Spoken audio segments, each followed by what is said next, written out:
My name is Bella. My student number is S0441017. Janine Shepherd. A broken body isn't a broken person. I'm a freshman at NCUE. Life is about opportunities, creating them and embracing them. And for me, that was the Olympic dream. That was what defined me. That was my bliss. As a cross-country skier and member of the Australian ski team, headed toward the Winter Olympics, I was on a training bike ride with my fellow teammates. As we made our way up toward the spectacular Blue Mountains west of Sydney, it was the perfect autumn day, shiny, the smell of eucalypt, and a dream. Life was good. We had been on our bikes for around 5.5 hours when we got to the part of the ride that I love. And that was the hills, because I love the hills. And I got out of the seat of my bike, and I started pumping my legs. And as I stuck in the cold mountain air, I could feel it burning my lungs, and I looked up to see the sunshine shining in my face. And then everything went black. Where was I? What was happening? My body was consumed by pain. I had been hit by the speed utility truck with only 10 minutes to go on the bike ride. I was airlifted from the scene of the accident by a rescue helicopter to a large spinal unit in Sydney. I had extensive and life-threatening injuries. I have broken my neck and my back in 6 places. I broke 5 ribs on my left side. I broke my right arm. I broke my collarbone. I broke some bones in my feet. My whole right side was ripped open, filled with gravel. My head was cut open across the front, left back, exposing a skull underneath. I had head injuries. I had internal injuries. I had massive blood loss. In fact, I lost about 5 liters of blood, which is all someone my size would actually hold. By the time the helicopter arrived at Prince Henry Hospital in Sydney, my blood pressure was 40 over nothing. I was having a really bad day. For over 10 days, I drifted between 2 dimensions. I had an awareness of being in my body, but also being out of my body, somewhere else, watching from above as if it was happening to someone else. Why would I want to go back to a body that was so broken? But this voice kept calling me. Come on, stay with me. No, it is too hard. Come on, this is our opportunity. No, that body is broken. It can no longer serve me. Come on, stay with me. We can do it. We can do it together. I was at a crossroads. I knew if I didn't return to my body, I had to leave this world forever. It was the fight of my life. After 10 days, I made the decision to return to my body, and the internal bleeding stopped it. The next concern was whether I would walk again, because I was paralyzed from the waist down. They said to my parents, the neck break was a stable fracture, but the back was completely crushed. The vertebra at L1 was like you had dropped a peanut, stepped on it. It smashed into thousands of pieces. They had to operate. They waited. They put me on a beanbag. They cut me, literally cut me in half. I have a scar that wraps around my entire body. They picked as much broken bones as they could that had lung in my spinal cord. They took out 2 of my broken ribs, and they rebuilt my back, L1. They rebuilt it. They took out another broken rib. They fused T12, L1, and L2 together. They stitched me up. They took an entire hours to stitch me out. I woke out in intensive care, and the doctor was really excited that the operation has been a success because At that stage, I had a little bit of movement in one of my big toe, and I thought, great, because I'm going to Olympics. I had no idea that that's the sort of thing that happens to someone else, not me, surely. But then the doctor came over to me, and she said, Janine, the operation was a success, and we have picked as much bone out of your spinal cord as we could. But the damage is permanent. The central nervous system nervous. There is no cure. You are what we call a partial paraplegic, and you will have all of the injuries that go along with that.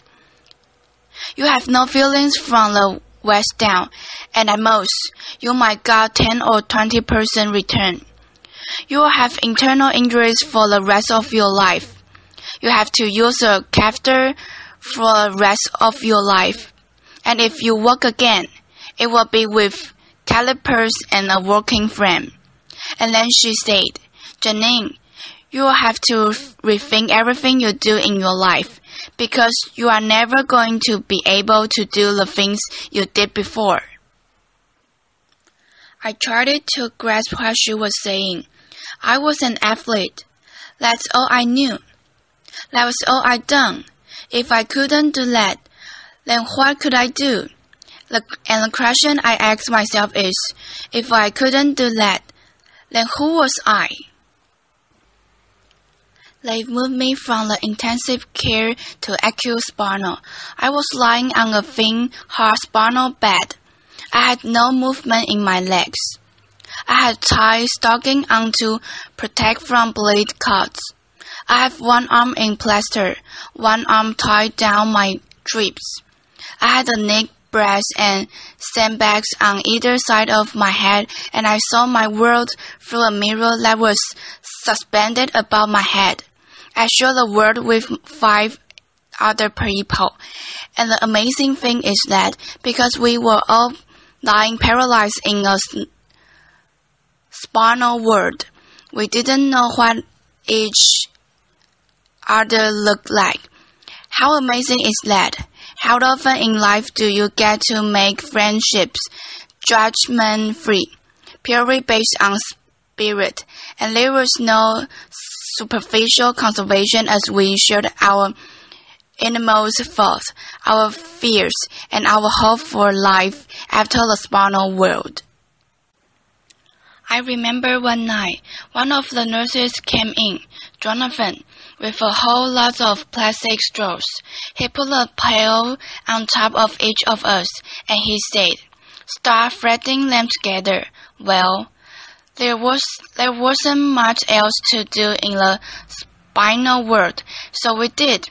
And then we had finished. He went around silently, and he joined all of the straw out till it lapped around the whole world. And then he said, "Okay, everybody, hold on to your straws." And we did. And he said, "Right. Now we are all connected." And as we held on, and we breathed as one, we know we weren't on this journey alone.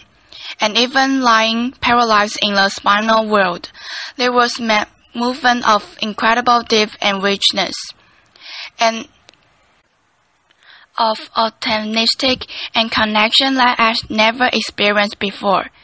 And each of us knew that when we left the spinal world, we would never be the same. After 6 months, it was time to go home. I remember Dad pushing me outside in my wheelchair, wrapped in a plaster body cast, and feeling the sun on my face for the first time.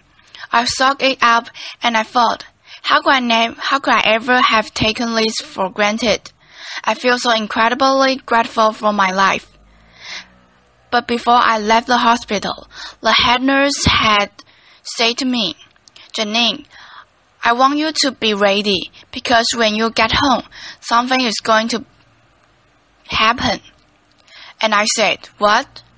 And she said, "You are going to get depressed." And I said, "Not me, not Janine the machine," which was my nickname. She said, "You are, because, see, it happens to everyone. In the spinal world, that is normal. You are in a wheelchair. That is normal. But you are going to get home and realize how different life is." And I got home, and something happened. I realized Sister Sam was right. I did get depressed. I was in my wheelchair. I had no feeling from the waist down, attached to a catheter bottle. I couldn't walk.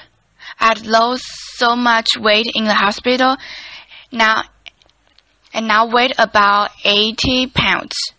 And I wanted to give up. All I wanted to do was put my running shoes on and run out the door. I wanted my old life back. I wanted my body back. And I can remember Mom sitting on the end of my bed and saying, "I wonder if life will ever be good again." And I thought, how could it? Because I have lost everything that I valued, everything that I've worked toward, gone. And the question I asked was, why me? Why me? And then I remember my friends that were still in the spinal world, particularly Maria. Maria was in a car accident, and she woke up on her 16th birthday to the news that she was a completely quadriplegic, had no movement from the neck down, had damage to her vocal cords, and she couldn't talk. They told me, "We are going to move you next to her because we think it will be good for her."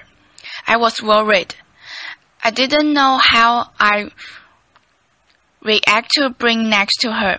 I knew it would be challenging, but it was actually a blessing because Maria always smiled. She was always happy, and even when she began to talk again, albeit difficult to understand, she never complained. Not once. And I wonder how had she ever found that level of acceptance. And I realized that it wasn't just my life, it was life itself. I realized that it wasn't just my pain, it was everybody's pain. And then I knew, just like before, that I had a choice. I could keep fighting this or I could let it go and accept not only my body but the circumstances of my life. And then I started asking, why me? And I started to ask, why not me? And then I thought to myself, maybe being at rock bottom is actually the perfect place to start. I had never before thought of my life as a creative person. I was an athlete. My body was a machine. But now I was about to embark on the most creative project that any of us could ever do, that of rebuilding a life. And even thought I had absolutely no idea what I was going to do. In that uncertainty came a sense of freedom. I was no longer tied to a set path. I was free to explore life's infinity possibilities, and that realization was about to change my life.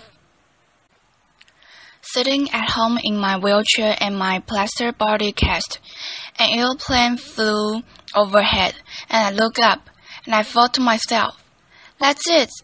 If I can walk, then I must, and then I might as well fly. I said, "Mom, I'm going to learn how to fly." She said, "Last night, dear." I said, "Pass me the yellow pages." She passed me the phone book. I rang out the flying school. I made a booking. Said I'd like to make a booking to come out for a flight. They said, "You know, when do you want to come out?" I said, "Well, I have to get a friend to drive me out because I can't drive. Sort of can't walk either." "Is that a problem?" I make a booking. And weeks later, my friend Chris and my mom drive me out to the airport. All 80 pounds of me covered in a plaster body cast in a baggy pair of overalls. I can tell you, I did not look like the ideal candidate to get a pilot's license. I'm holding onto a counter because I can't stand, I said. Hi, I'm here for a flying lesson. And they took one look and ran out the back to draw short straws. You got her. No, you take her. Finally, this guy comes out. He goes, Hi, I'm Andrew. I'm going to take you flying. I go, Great. And so they drive me down. They get me out on a tarmac. And there was this red, white, and blue airplane. It was beautiful.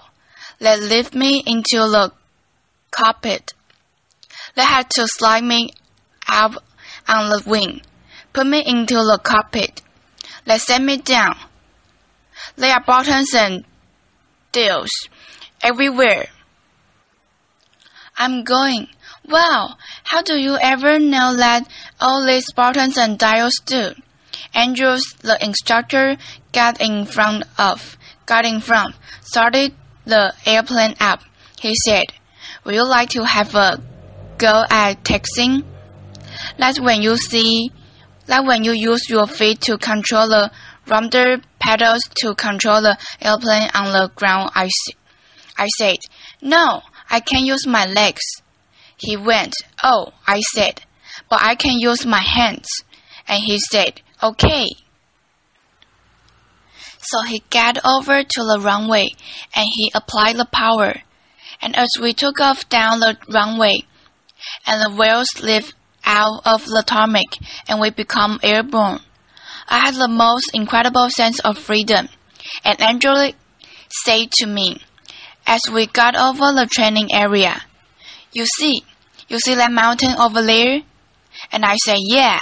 And he said, Well, you take the controls and you fly towards that mountain. And as I looked up, I realized that he was pointing toward the blue mountains where the journey had begun.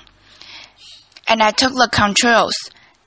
And I was flying. And I was a long, long way from the last spinal world. And I knew right then that I was going to be a pilot. Didn't know how on earth I've ever passed the medical. But I did worry about that later because right now I had a dream. So I went home. I got a training diary out. And I had a plan. And I practiced my walking as much as I could. And I went from the point of 2 people holding me up to 1 person holding me up to the point where I could walk around the furniture as long as it wasn't too far apart. And then I made great progression to the point where I could walk around the house, holding onto the walls like this. And Mom said she was forever following me, wiping off my fingerprints. But at least she always knew where I was. So while the doctor continued to operate and put my body back together again, I went on with my theory study, and then eventually and amazingly, I passed my pilot's medical, and that was my green light to fly. And I spent every moment I could out at that flying school, way out of my comfort zone. All those young guys that wanted to be quarters pilots, and little old Harp loaned me in first my plaster cast, and then my steel breast, my baggy overalls, my bag of medication, and the captors and my lips, and they used to look at me and think, oh, who is she kidding? She's never going to be able to do this. And sometimes I felt that too. But that didn't matter, because now there was something inside that burned that far outweighed my injuries. And little girls kept me going along the way. And eventually, I got my private pilot's lessons, and then I learned to navigate and I flew my friends around Australia, and then I learned to fly an airplane with 2 engines, and I got my twin engines rating. And then I learned to fly in bad weather as well as fine weather, and got my instrument rating. And then I got my commercial pilot's license, and then I got my instructor rating, and then I found myself back at that same school where I had gone for that every first flight, teaching other people how to fly, just under 18 months after I left the spinal world. And then I thought, why stop here? Why not learn to fly upside down? And I did, and I learned to fly upside down, and become an aerobatics flying instructor. And Mom and Dad never been up. But then I knew for certain that, although my body might be limited, it was my spirit that was unstoppable. The philosopher Lao Tzu once said, when you let go of what you are, you become what you might be. I know now. It wasn't until I let go of who I thought I was that I was able to create a completely new life. It wasn't until I let go of the life I thought I should have that I was able to embrace the life that was waiting for me. I now know that my real strength never came from my body, and although my physical capabilities have changed dramatically, who I am is unchanged. The pilot light inside of me was still alight, just as it is in each and every one of us. I know that I'm not my body, and I also know that you are not yours, and that it no longer matters what you look like, where you come from, or what you are doing for a living. All that matters is that we continue to fan the flame of humanity by living our lives as the ultimate creative expression of who we really are, because we are all connected by millions and millions of straws. And it is time to join those up and to hang on. And if we are to move towards our collective bliss, it's time we shift our focus on the physical and instead embrace the virtues of the heart. So raise your swords if you're joining me. Thank you.